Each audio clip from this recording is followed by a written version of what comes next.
Olá, meus queridos irmãos, nós estamos começando mais um curso da nossa igreja, a Essência do Amor, que eu espero que também fale ao seu coração, te ajude com a profundidade na palavra de Deus, querido, e profundidade essa que deve ser transformada em experiência no nosso dia a dia com o nosso Deus, porque senão é só adquirir, né? É só para adquirir conhecimento intelectual e esse não é o nosso propósito. Nosso propósito é conhecer a palavra do Senhor, conhecer a Deus através da sua palavra, para ter e manter um relacionamento cada dia mais profundo com Ele.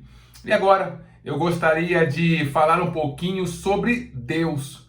Deus, querido, é o autor das Sagradas Escrituras, é o nosso Criador, é aquele que criou todas as coisas e pela força do seu poder as mantém, e também é aquele que nos remiu, levantando para si um povo que um dia vai morar no céu com Ele, querido. E por que nós vamos falar sobre Deus agora? E falamos primeiro sobre as Sagradas Escrituras. Porque as Sagradas Escrituras é que nos mostram Deus, o Deus verdadeiro, e o caminho que Ele tem para todo ser humano. Por isso falamos sobre a Bíblia, e agora a gente vai começar a falar um pouquinho sobre cada partezinha dela, sobre cada verdade que ela traz para nós. E não tem como a gente começar falando de outro assunto a não ser o nosso Deus, o verdadeiro autor da vida, o autor das Sagradas Escrituras. Ali estão contidas todas as revelações que ele gostaria, que ele queria, que ele determinou que ficassem para nós. Então, primeiro a Bíblia, para nós termos essa noção geral, e agora falar um pouquinho sobre o autor das Sagradas Escrituras. Vamos falar um pouquinho sobre Deus, porque foi Ele que, dentro de aproximadamente 1500 anos, levantando cerca de 40 escritores das Santas Escrituras, trouxe, queridos, cada partezinha da Santa Palavra, e ela não se contrapõe, nenhuma parte se contrapõe à outra, antes eles se complementam. E aqui nós temos a nossa capa, né, do nosso curso sobre Deus. E esse aqui, meus queridos, é o nome de Deus, assim como ele se revelou a Moisés ali em Êxodo capítulo 13, versículo 4, ali no meio da sarça ardente, né? Ele diz: eu sou o que sou, né? Então, aqui você consegue ver essas letras maiores são a forma do alfabeto hebraico. E aí a tradução embaixo dessas letras, né, que justamente é Iavé, né? Alguns chamam de Javé, outros Jeová, porque foi passando por mudança ao longo do tempo. Mas esse aqui é o nome do nosso Deus, o eu sou quem sou, né? E é muito interessante esse nome porque ele não foi feito para ser falado através da boca, né, com as palavras. Ele foi feito para ser expirado e inspirado. Olha que coisa linda, querido. Então, cada vez que a gente respira, que a gente inspira e expira, nós estamos falando, né, o nome do nosso Deus, que seria aqui o Iavé, né? E seria quando você puxa o ar, e vé, né, é quando você expira o ar. Então, tanto na nossa chegada nesse mundo, quando nós nascemos, a primeira coisa que nós fazemos é justamente, né, quando a gente leva aquela palmadinha que o médico bate na gente, para que a gente possa começar a respirar. Então nós temos essa entrada desse fôlego. E quando a gente vai embora dessa vida também, a última coisa que nós deixamos sair de nós é o fôlego também da vida, né, que é justamente também o nome de Deus. Então, tanto quando nós nascemos, quando nós morremos, falamos o nome dele, e nós passamos falando o nome do nosso Deus por toda a nossa existência nessa vida. Olha que coisa linda e maravilhosa. Deus, ele colocou o seu nome na nossa respiração, queridos. Que coisa linda. Ele subsiste em 3 pessoas. Então ele é um em essência e 3 em pessoas: Pai, Filho e Espírito Santo. Quando nós falarmos um pouquinho sobre a Trindade Santa, a gente vai abordar com mais calma essa questão de um em essência e 3 em pessoas. Nesse momento vamos falar sobre Deus, essa essência, né? Essa essência que é Deus, que é o próprio Deus, que ele é um em essência e 3 em pessoas. Pois bem, Para nós começarmos a falar um pouquinho sobre Deus, querido, o autor das Sagradas Escrituras, nós temos que falar também sobre esse fato de que ele existe. E essa questão da existência de Deus, muitas pessoas acham que sempre existiu o ateísmo, as pessoas que duvidavam da existência do mundo espiritual, de Deus, só olhando para o mundo físico e a hora que acaba nessa terra, as coisas acabam para sempre. Muitas pessoas acham que sempre houve esse ateísmo, mas isso não é verdade. O ateísmo, na verdade, ele é lançado às suas bases, né? E ele também se desenvolve, ele chega a ser uma corrente de pensamento para a humanidade a partir do século XVIII, mais ou menos. Mas antes, né, principalmente na Idade Média, na Idade Antiga, né, nas eras antigas, nunca se perguntou, nunca se questionou a existência de Deus. É claro que os homens não tinham a visão do nosso Deus, o Deus que nós temos, porque ela vai vir por um caminho, levantando então um povo para que levasse o seu nome, como nós já sabemos, como está no Antigo Testamento. Mas todos os povos, eles criam no mundo espiritual, criam em algum tipo de Deus. O homem, né, ali no Jardim do Éden, ele cai por causa do pecado, e esse cair vai fazer com que ele comece a procurar outros deuses. Mas o fato é que ele sempre procurou Deus. Por quê? Porque o Senhor ele já colocou dentro do ser humano, na nossa genética, dentro, quando ele nos fez, a necessidade de buscá-lo. Por isso, o homem está sempre buscando algo que vai se tornar o Deus em sua vida. Se não for o Deus verdadeiro, conforme as Sagradas Escrituras trazem para nós, vai ser Deus de outra forma. Até mesmo o ateísmo, a pessoa que fala eu não acredito em Deus, normalmente ela só está se levantando contra a religião estabelecida. E essa pessoa que não acredita em Deus, ela tem outros deuses que controlam a sua vida, seja a ciência, seja o dinheiro, os bens materiais e tantas outras coisas. Então todo ser humano ele tem, queridos, essa necessidade de buscar a Deus. E essa existência, ela sempre houve, nunca foi discutida nos tempos antigos, né? Tanto que os homens buscavam e faziam deuses para si. Você vai perceber que uma das grandes guerras, né? Grandes batalhas que o Senhor trava com o seu próprio povo é porque eles, volta e meia, estavam adorando outros deuses, né? Dentro daquelas religiões politeístas e que exigiam tantos tipos de sacrifício e tantos tipos de rituais. Você vê Israel se entrando por esse caminho e o Senhor chamando eles de volta de várias maneiras. Então, a primeira coisa que a gente tem que falar um pouquinho hoje, não seria necessário se nós estivéssemos na Idade Média ou na Idade Antiga, mas hoje é sobre essa existência de Deus, a existência do nosso Deus, que é algo tão importante para nós começarmos a desenvolver esse nosso estudo. Muitas pessoas se empenharam nessa explicação sobre Deus. Dentre eles, podemos destacar Santo Anselmo, São Boaventura, São Tomás de Aquino. É deles o que mais o que mais é citado deles hoje em dia, por sua excelente explicação, é São Tomás de Aquino, que em sua Suma Teológica faz uma apresentação maravilhosa sobre Deus. Em seu tratado de Del Uno, ele aborda a existência de Deus, a simplicidade, a perfeição, o bem geral, a bondade de Deus, a infinidade de Deus, a existência de Deus nas coisas, a imutabilidade dele, a eternidade de Deus, a unidade de Deus e muito mais. Dentre sua explicação mais conhecida sobre a existência de Deus, existe a sua explicação das 5 vias pelas quais podemos atestar a existência de Deus, ou melhor, atestar aquele que é. Por quê?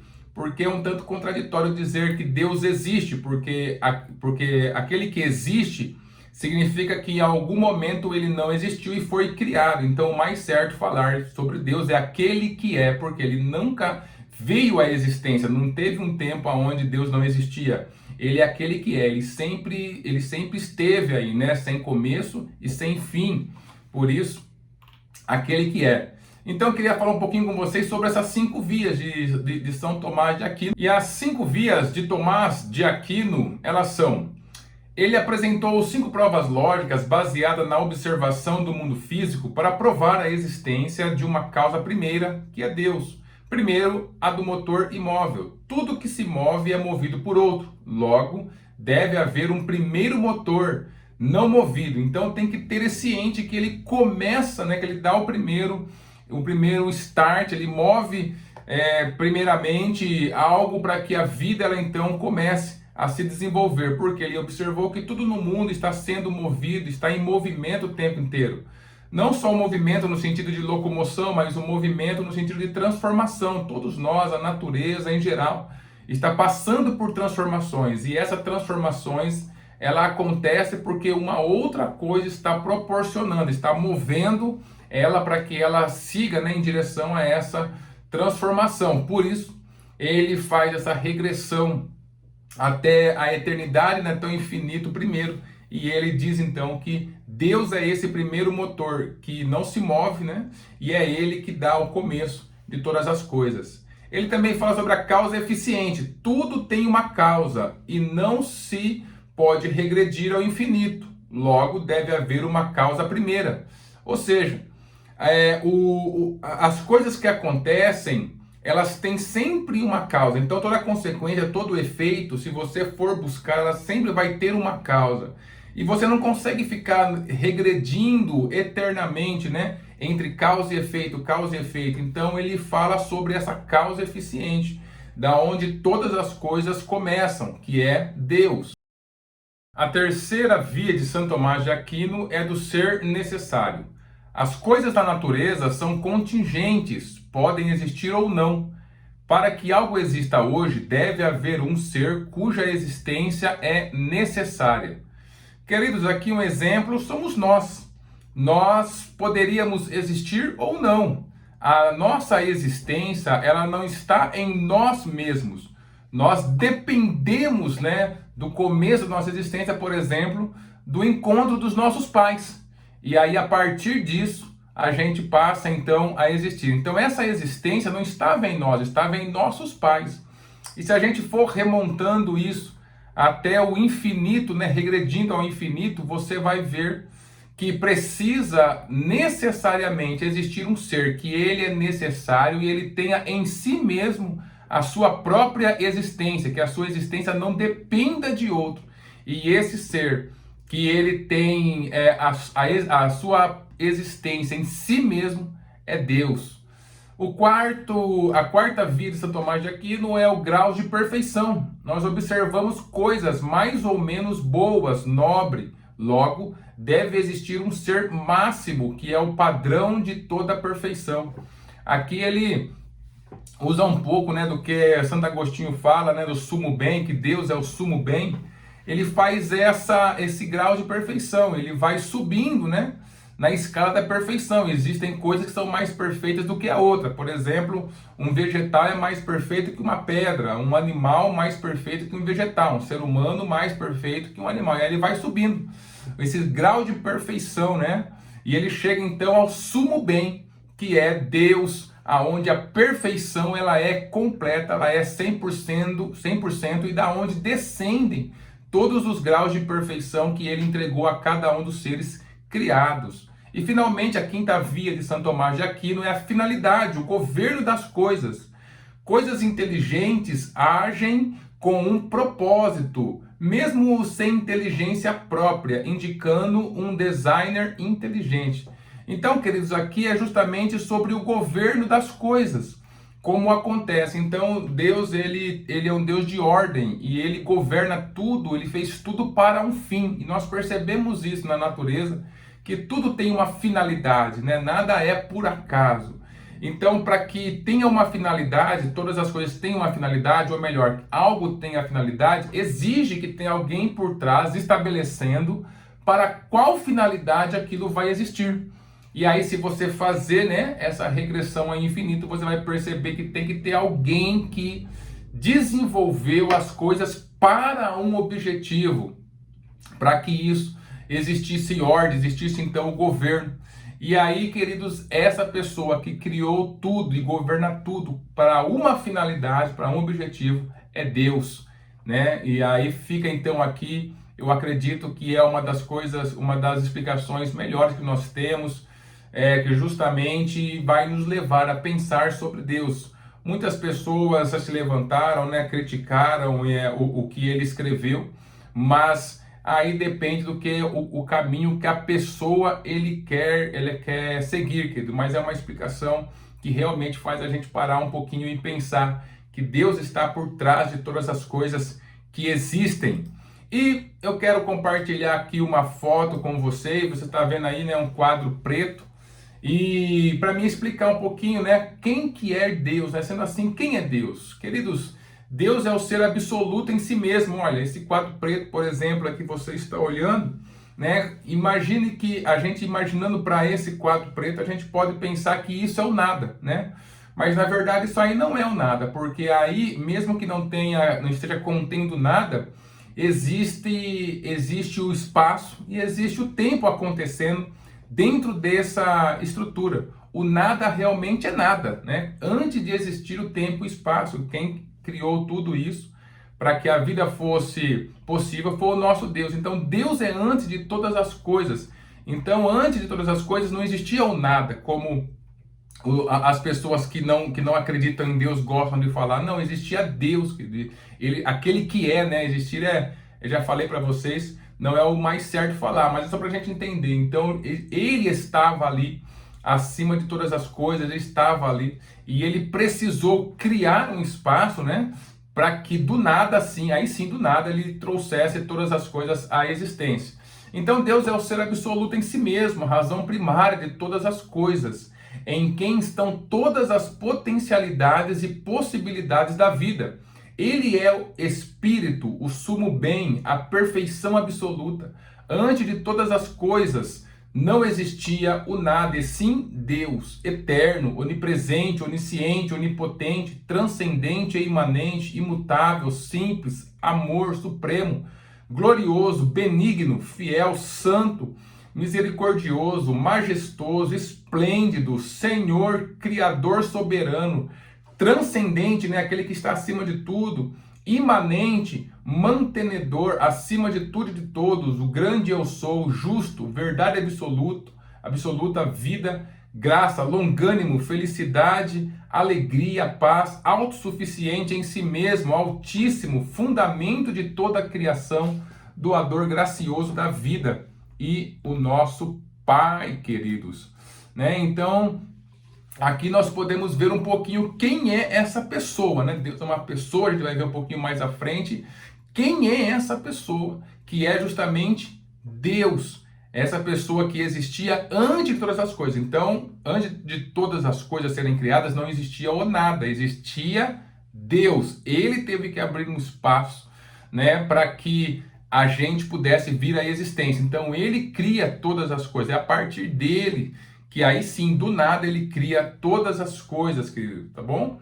E aí, tudo bem, então nós encontramos agora Deus, nós atestamos, né, por esse caminho aqui, que ele realmente existe, que ele está ali. Agora, como que ele se revela a nós?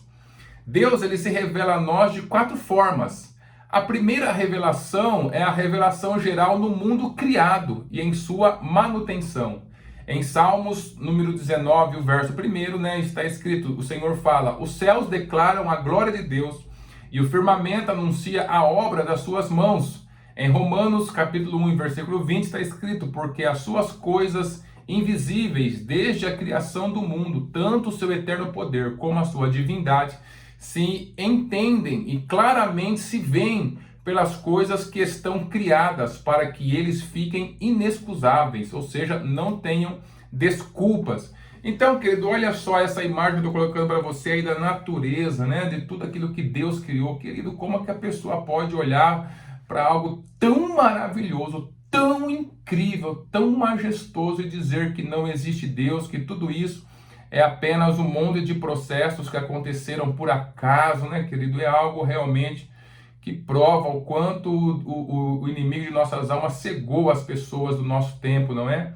Então Deus, ele se revela na criação, e a palavra do Senhor fala isso, né? Li 2 versículos para vocês falando que o Senhor, ele se revela na criação. Por isso que o homem não tem desculpa, né, para dizer que não conhece a Deus, porque ele está ali. A cada novo dia que nós abrimos nossos olhos, Deus está ali, queridos, né, se revelando na criação, para nós, né? A olhar para toda a criação, olha que coisa linda que a gente está vendo, né? Não tem como o ser humano não reconhecer que existe um Deus, um Criador por trás de tudo que foi criado. Essa é a nossa própria experiência humana. Tudo o que existe como resultado de uma intervenção humana foi cuidadosamente planejado e desenvolvido por alguém, não foi? Por exemplo, carro, remédio, roupa, etc. Mesmo cientistas que recusam acreditar na existência de um Deus não conseguem atribuir a outro fator, com certeza, o fato da criação estar patente aos nossos olhos. Eles descobrem, no máximo, alguns processos, mas a origem das origens não podem provar. Deus nos mostra todos os dias a si mesmo em cada detalhe da natureza com que entramos em contato, querido. Além da criação, podemos ver a manutenção da vida acontecendo para que a vida seja possível a cada dia. Está escrito lá em Gênesis 8:22, enquanto durar a terra, plantio e colheita, frio e calor, verão e inverno, dia e noite jamais cessarão. Vejam os passarinhos que voam pelos céus, eles não semeiam, não colhem, nem guardam comida em depósitos. No entanto, o Pai de vocês que está no céu dá de comer a eles. Será que vocês não valem muito mais do que os passarinhos? Mateus 6:26. Então, querido, Deus ele não é um Deus que cria e depois abandona a sua criação, mas ele está envolvido através de sua providência em cada aspecto da vida. Então, essa imagem tão linda aí que está para você passando aí, olha só, a criação mostra duas coisas, que Deus está por trás da criação e que ele mantém a criação para nós. A Bíblia traz essa verdade para a gente, que está mostrando para nós, né? Por isso que a existência de Deus, ela está para fora da Bíblia também, não só dentro da Bíblia, como algumas pessoas querem dizer, né? Que é só porque a Bíblia fala, não, está para fora. É a Bíblia que nos mostra onde está, mas nós conseguimos perceber, sim, a existência dele nas coisas criadas, querido. Uma segunda revelação é a revelação no ser humano, no próprio homem, né? Está escrito lá em Gênesis 1:26, Deus diz, e disse-lhe Deus, façamos o homem à nossa imagem, conforme a nossa semelhança, e domine sobre os peixes do mar, sobre as aves dos céus, e sobre o gado, e sobre toda a terra, e sobre todo réptil que se move sobre a terra. E em Romanos 2:15, os quais mostram a obra da lei, escrita em seus corações, testificando juntamente a sua consciência e os seus pensamentos, quer acusando-os, quer defendendo-os. Ainda em Eclesiastes 3:11, tudo fez formoso em seu tempo, também pôs o mundo no coração do homem, sem que esse possa descobrir a obra que Deus fez desde o princípio até o fim, queridos. Então, o ser humano, né? Aqui eu coloquei a foto de uma família, o ser humano dentro de nós, né? No fato de nós ansiarmos pela eternidade, no fato de nós termos consciência, de nós termos os nossos sentimentos, das decisões que nós tomamos, do fato de nós sabermos que nós não estamos sozinhos aqui, que existem gerações que já passaram, gerações que virão ainda. Então, todo esse contexto mostra que nós somos a imagem e semelhança de Deus. Nós, na verdade, não nos parecemos com nada dessa terra, né? Nossas características que são semelhantes aos animais, por exemplo, são muito poucas, considerando a semelhança que nós temos com Deus, o nosso Senhor, né? Aqui nós temos, no máximo, com os seres dessa terra, essa semelhança muito de instinto, muito só do nosso corpo no máximo, mas levando em consideração que a nossa consciência, né, que transcende a nossa vida, a gente não está preso dentro desse tempo e espaço que nós temos, nós podemos viajar para o passado, né, dentro da nossa mente, da nossa imaginação, olhar para o futuro. Um animal não tem isso, né? Então ele não tem essa capacidade, nós temos. E essa capacidade que nos leva além, que está escrito na palavra do Senhor, que nós somos feitos à imagem e semelhança de Deus, né? A nossa consciência que ora nos acusa, ora nos diz que a gente está certo. Então essa ética, essa moral que já está dentro de nós. Então isso mostra que Deus, ele existe, querido, tá bom? O ser humano tem em si atributos que não existem em mais nenhum dos seres dessa terra. A inteligência, a consciência de si, sentimentos e emoções, imaginação, liberdade de escolha, domínio sobre as demais coisas da terra. E esse anseio que o faz perguntar de onde vim, qual o meu propósito, qual o sentido da vida, para onde vou depois da morte, são perguntas que nenhum macaco tem a possibilidade de fazer. E aqui eu coloco de propósito macaco, né? Porque os homens falam que nós viemos do macaco, não viemos, viemos de Deus Todo-Poderoso. Olhar com sinceridade para si é ver, conhecer, ter um encontro com Deus. O Deus que nos criou mantém e busca um relacionamento verdadeiro conosco. Nós podemos também, querido, ter a revelação de Deus, revelação geral ainda na história da humanidade. Olha que grande exemplo o Senhor tem para nós aqui. Ó. Um grande exemplo é a visão do rei Nabucodonosor, que foi interpretada por Daniel. Está em Daniel, capítulo 2, do versículo 31 ao 45, onde cada parte da estátua fala sobre o império que iria se levantar com um tempo determinado para levantar e cair, conforme a vontade de Deus. Assim diz o Senhor ao seu ungido, a Ciro, a quem tomo pela mão direita, para abater as nações diante de sua face, e descingir os lombos dos reis, para abrir diante dele as portas, e as portas não se fecharão. Isaías 45:1. Aqui ainda, né, o que aconteceu com José. Agora, pois, não vos entristeçais, nem vos pese os vossos olhos, porque me haverdes vendido para cá. Porque para a conservação da vida Deus enviou adiante de vós. Então, queridos, coloquei aí uma figura, né, que mostra aí alguns tempos, né, da humanidade, a história. A história, como alguns falam que ela é cíclica, ela não é, na verdade, ela é uma linha, querido, que as coisas estão acontecendo e você percebe por cima de toda essa história uma condução de um grande plano, de um grande projeto acontecendo, né? Nesses versículos que a gente leu aqui, Deus está falando, né, que quem estabelece o tempo, como lá a visão de Daniel, né, do rei Nabucodonosor, que Daniel interpretou, ele fala sobre cada império, cada parte da estátua era um império que se levantaria, que teria começo e teria fim. Quem determina o começo e o fim desses impérios é o Senhor, né? Os homens estavam aqui, um querendo se levantar, derrubar o outro império, estava lá fazendo as coisas segundo o seu coração, mas quem determina o tempo de cada um é Deus. Aqui no segundo versículo, quando ele fala sobre Ciro, em Isaías 45:1, o que está acontecendo justamente é que esse aqui é o Império Medo-Persa, né? Que depois que deu o tempo, né, do Império Babilônico, eles se levantaram. Deus os levantou, né, para que eles pudessem tomar conta, né, ter o poder aí no mundo antigo, e é justamente o que eles fizeram. Depois vem outros impérios, o Império Grego, depois o Império Romano e assim por diante. Então Deus está conduzindo a história. Aí também a gente vê isso na explicação aqui de José. Você lembra? José ele foi vendido pelos seus irmãos, e aí ele passa muito tempo ali no Egito e chega governador, como escravo primeiro, chega governador.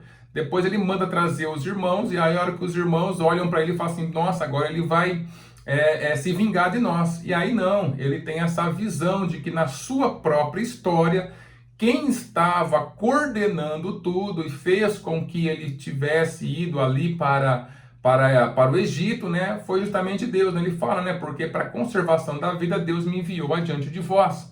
Então Deus está se revelando também na história humana, querido, tá bom? Então essas três revelações, e a quarta revelação especial, né, Deus se revela de maneira especial também. Então essas são as revelações gerais que todo ser humano ele tem acesso. Agora nós temos uma revelação especial que Deus ele fez com que viesse através de homens, através de um povo específico, onde ele foi fazendo os seus milagres, fazendo as suas intervenções diretas realmente na humanidade, aonde ele vai revelando a si mesmo. Deus se revela de maneira especial também, são suas intervenções diretas na humanidade, onde ele revela a si mesmo, sua justiça, amor, graça, misericórdia, bondade, etc. E revela seu plano para a humanidade. Deus se revelou a Adão, Caim, Noé, Abraão, Isaac, Jacó, José, Moisés, Davi, os profetas. Ele veio, né, desenvolvendo o seu povo. Ele se revela através dos sonhos, de visões, de teofanias, né, quando ele tomava uma forma e aparecia humana e aparecia para as pessoas para quem ele queria, de anjos, de eventos. e essa revelação que ele vem fazendo, a revelação especial, tem a sua plenitude justamente em Jesus Cristo, queridos, tá? E aí, lá em Colossenses, capítulo 1, versículo 15 e 16, está escrito: o qual é a imagem do Deus invisível, primogênito de toda a criação, porque nele foram criadas todas as coisas que há nos céus e na terra, visíveis e invisíveis, sejam tronos, sejam dominações, sejam principados, sejam potestades, tudo foi criado por ele e para ele. João 14, 9 diz, né? Disse-lhe Jesus: estou há tanto tempo convosco e não me tendes conhecido, Filipe? Quem me vê a mim, vê o Pai. E como dizes tu, mostra-nos o Pai. Sendo assim, nós conseguimos perceber, querido, que o Senhor, ele foi, além de realmente ele existir, ele está sempre buscando um contato com o ser humano.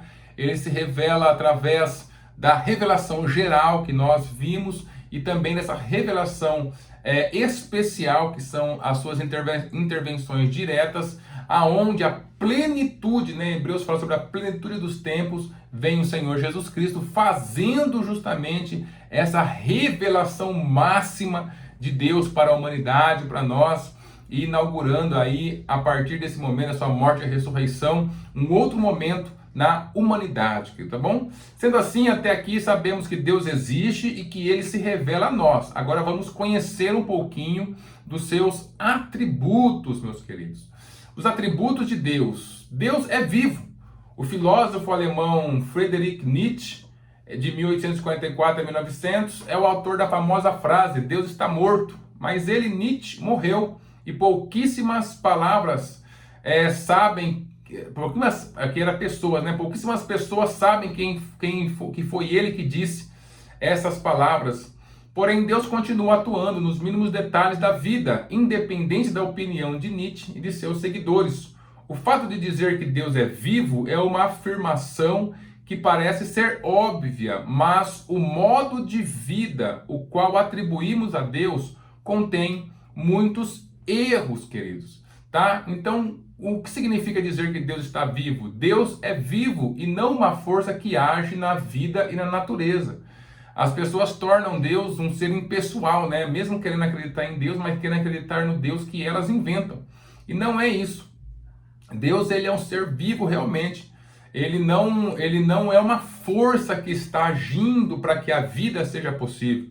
Deus não é apenas uma matriz ou base da vida, mas ele é vivo, diferente da vida criada. Então, ele não é a base, somente a base aonde a vida está acontecendo. Existe a vida, que é um projeto dele, e existe ele também, né? Que ele é vivo. Deus não é uma imaginação humana na qual as mentes frágeis se agarram para explicar o que não podem explicar. Não é porque o homem vive que Deus vive, é ao contrário, é porque Deus é vivo que o homem vive. Então isso aqui é uma das afirmações que as pessoas que não acreditam em Deus gostam de falar, né? Que Deus é uma imaginação, que as pessoas que têm uma mente frágil precisam se agarrar. Mas não é essa a verdade. A verdade é que o Senhor nosso Deus, ele é vivo. E é porque ele é vivo é que nós existimos, e não ao contrário, né? Deus é vivo em si mesmo, não existe uma semente inanimada de onde ele veio, não foi criado, ele é vivo e toda a vida vem dele e toda a vida acontece nele, porque nele vivemos e nos movemos e existimos. Atos capítulo 17, versículo 28a. Então Deus, ele não vem de uma semente, Deus não vem de algo, né? Deus, ele existe, ele é aquele que é, né? O grande eu sou. E ele é o seu próprio ambiente, é o próprio lugar onde ele existe. Não tem outra coisa que fornece vida para ele. Ele é vivo em si mesmo, por isso que ele é o ser absoluto, a razão primária de toda e completa existência. Ele é a fonte de toda a vida, mas não existe uma fonte de onde ele vem. Deus não precisa de nada do mundo material ou espiritual para viver, não depende de nada. A vida de Deus é plena em si mesmo. Deus não é algo do passado, ele é vivo hoje. A Bíblia atesta essa verdade. E aqui tem alguns versículos que você pode ver a Bíblia falando sobre o Deus vivo que se relaciona conosco. Deus também, ele é pessoal. A revelação mais poderosa da pessoalidade de Deus é Jesus. Está lá em João capítulo 1, versículo 18. Mas a revelação de sua pessoalidade também reside no fato de ele se apresentar com nomes e títulos pessoais. Ele não é apenas conhecido pela palavra Deus, mas também como eu sou o que sou, que é o seu nome, né? Nós vemos ali no começo, deu uma pequena explicação sobre aquela figura que inicia aqui o nosso estudo sobre Deus, está lá em Êxodo, capítulo 3, versículo 14. Então Deus não é o nome dele, né? Deus é um nome genérico, vamos dizer assim, porque pode ser atribuída a palavra Deus para outros deuses, como veio, né, ao longo da Bíblia, a gente ouve falar sobre isso. Mas o nosso Deus, ele é pessoal, ele tem um nome, e esse nome é que ele expôs ali para Moisés em Êxodo 3:14, que é eu sou o que sou, né? Ele é Adonai, Senhor, ele é El Shaddai, Todo-Poderoso, dentre outros títulos, né? Pastor, juiz, marido, pai e muitos outros. O Senhor, ele pensa, ele fala, ele tem emoções, ele age, fica triste, fica irado. Aqui estão alguns versículos que falam sobre isso. Isso mostra a pessoalidade de Deus, querido, tá? Então ele é um Deus vivo e ele é pessoal, assim como cada um de nós. E Deus é espírito. Uma das falas mais importantes de Jesus foi para a mulher samaritana, quando ele diz: Deus é espírito, e importa que os que o adoram, adorem em espírito e em verdade. João capítulo 4, versículo 24. É importante frisar esse ponto, pois em Deus não existe nada de material, sendo que sua pessoalidade, do ponto anterior, só pode ser encarada de maneira espiritual. Então, ou seja, ele é vivo, ele é pessoal, mas você não pode encarar essa existência pessoal de Deus do ponto de vista material, porque ele é espírito. Ele não é uma força, uma energia, ou o espírito é a matéria-prima dele. Não, assim como o material é matéria-prima nossa, ele, como espírito, é a própria realidade divina. Ele como, né? Que é o como. Ele, como espírito, é a própria realidade divina. Segue-se então que ele é invisível e incorpóreo. Sendo assim, a sua existência é simples, indivisa e não composta. Ele é 100% livre. Então, nosso Deus, ele é espírito, queridos, tá bom? E aí um pouquinho sobre a transcendência e a imanência de Deus. Então, uma vez que nós olhamos já para esses pontos de que Deus existe, de que como ele se revela para nós, e esse início dos seus atributos, né, como pessoa, nós precisamos falar um pouco sobre a transcendência e imanência de Deus. O próximo passo é olharmos para essas duas palavras que significam em Deus, que como transcendente, ele está acima e abarca toda a criação, como em Gênesis 1. Ele cria tudo e mantém todas as coisas fora e acima. Então ele está acima de toda a criação. Ele está fora de toda a criação, tá bom, queridos? Ele está acima e fora.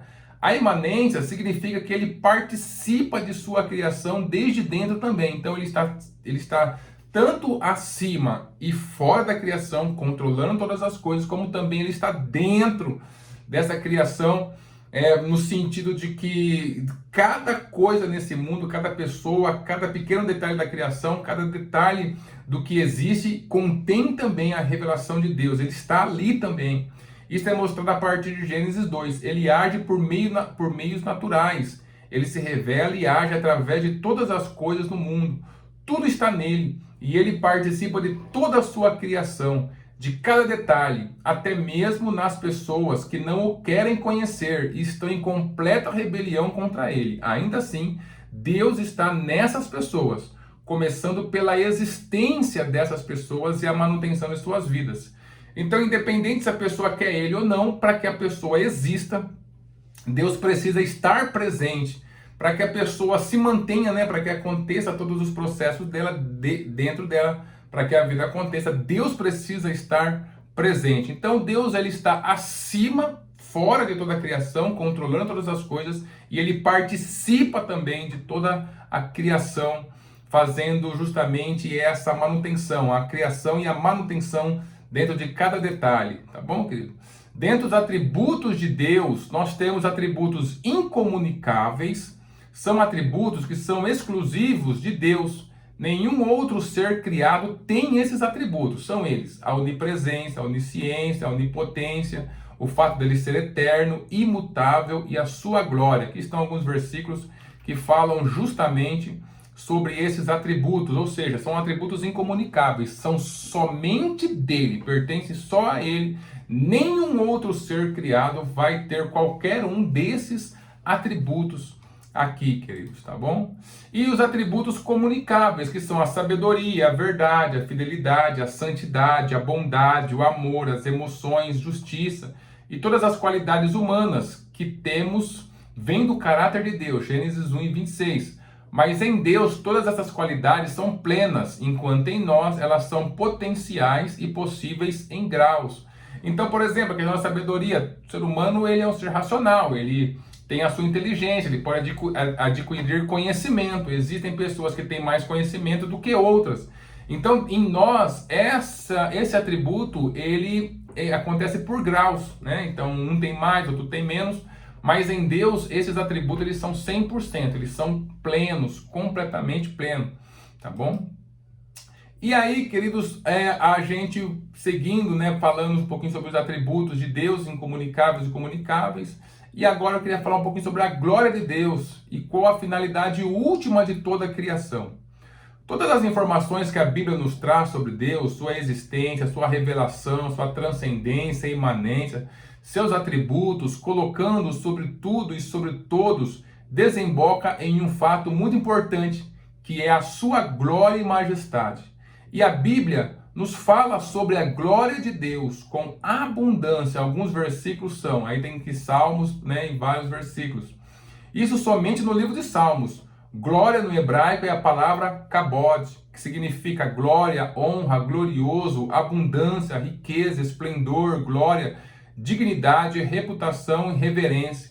E no Novo Testamento aparece também, aqui também tem alguns versículos, e em grego, né, porque o Novo Testamento foi escrito em grego, a palavra é doxa, que significa, no Novo Testamento, sempre opinião positiva a respeito de alguém que resulta em louvor, honra e glória, esplendor, brilho, magnificência, excelência, preeminência, dignidade, graça, majestade, algo que pertence a Deus, a majestade real que pertence a Ele como supremo governador, majestade no sentido da perfeição absoluta, da divindade, algo que pertence a Cristo. A majestade real do Messias, o interior absolutamente perfeito, ou a excelência pessoal de Cristo, querido. E essa glória tão grandiosa não pode ser ignorada pelos seres criados, pois ela mostra um fim para todo ser criado, um objetivo, um propósito, um porquê e para que esse ser criado foi feito, que é glorificar a Deus. Ou seja, tudo aquilo que nós estudamos, né, olhando para a existência, para a revelação e para os atributos de Deus, tudo mais, mas os atributos de Deus que mostram a sua completa perfeição. E aí você vai olhar, por exemplo, o livro de Ezequiel, onde ele tem algumas visões que falam sobre essa glória magnífica, né, impensável ao ser humano de Deus. Então ela precisa de uma resposta. Todos os atributos que são plenos, 100% no nosso Deus, ele gera essa glória dele. E a essa glória é necessária uma resposta da criação. Por isso a criação existe, com a última finalidade de glorificar a Deus. O catecismo menor de Westminster, aqui o catecismo menor de Westminster é dos nossos irmãos reformados, né? Traz uma pergunta que é: qual a finalidade principal do ser humano? E a resposta é viver para a glória de Deus, 1 Coríntios 10:31.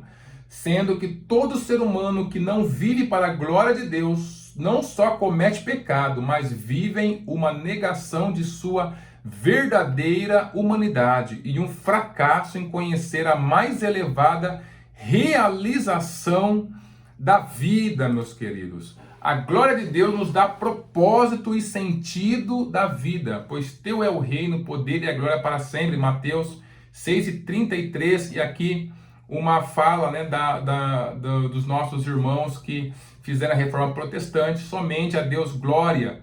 Queridos, então, o que acontece? Nós mostramos um pouquinho sobre a existência de Deus, né, a sua grandiosidade, E aí essa grandiosidade exige uma resposta, porque essa grandiosidade gera uma glória muito grande, 100% também. A essa glória nós temos que dar uma resposta. E essa resposta, ela é justamente o propósito, o sentido da vida, que é buscar a Deus, que é glorificar a Deus em tudo, né? Quer comais, quer bebais, fazer tudo para a glória de Deus, queridos. E eu espero que você tenha gostado aí do nosso estudo. Aqui está uma bibliografia, se você quiser se aprofundar, da onde eu tirei essas verdades que nós trouxemos aqui. E eu espero no futuro voltar com mais um tema para que você possa ter mais profundidade em Deus. Deus abençoe a todos.